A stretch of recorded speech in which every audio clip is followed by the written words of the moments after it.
முனிவர் ஒருவர் மரத்தடியில் அமர்ந்து தம் வேட்டியில் இருந்த கிளிசலை தைத்து கொண்டிருந்தார். அவர் ஒரு சிவபக்தர். அப்போது சிவனும் பார்வதியும் வான்வெளியில் வலம் வந்து கொண்டிருந்தனர். மரத்தடியில் அமர்ந்திருந்த முனிவரை கண்டதும் ஈசனிடம் அவருக்கு ஏதேனும் வரம் கொடுத்துவிட்டு போகலாம், வாருங்கள் என்றாள் பார்வதி. அதற்கு ஈசன், அவன் அந்த நிலையெல்லாம் கடந்தவன், இப்போது அவனிடம் செல்வது வீண்வேலை, வேண்டாம், வா, நம் வழியே போகலாம் என்றார். ஆனால் பார்வதி விடவில்லை. ஈசனை வற்புறுத்தி மரத்தடிக்கு அழைத்து வந்து விட்டாள். வணக்கம் முனிவரே என வணங்கினர் அம்மையும் அப்பனும். முனிவர் நிமிர்ந்து பார்த்தார். அடடே, எம்பெருமானும் பெருமாட்டியுமா, வரணும் வரணும் என்று வரவேற்றார் முனிவர். அவ்வளவுதான், மீண்டும் கிளிசலை தைக்க தொடங்கிவிட்டார்.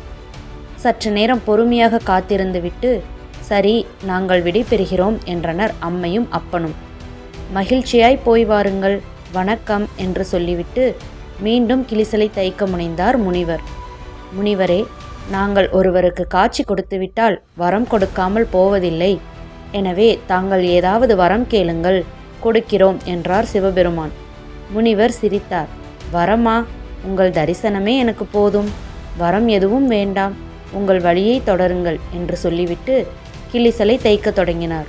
அப்பனும் அம்மையும் விடவில்லை. ஏதாவது வரம் கொடுக்காமல் செல்ல மாட்டோம் என்று பிடிவாதமாய் நின்றனர். முனிவர் வேறு வழியின்றி ஒரு வரம் கேட்டார். நான் தைக்கும்போது இந்த ஊசிக்கு பின்னாலேயே நூல் போக வேண்டும், அது போதும் என்றார். இதை கேட்ட அம்மையும் அப்பனும் திகைத்தனர். ஏற்கனவே ஊசிக்கு பின்னால் தான் நூல் போகிறதே, இதற்கு நாங்கள் ஏன் வரம் தர வேண்டும் என்று அம்மை பணிவாய் கேட்டார்.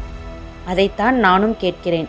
நான் ஒழுங்கு தவறாமல் நடந்து கொண்டு வந்தால் வரவேண்டிய பலன் நியதிப்படி தானாக பின்னால் வருமே, இடையில் நீங்கள் எதற்கு எனக்கு வரம் தர வேண்டும் என்று கேட்டார் முனிவர்.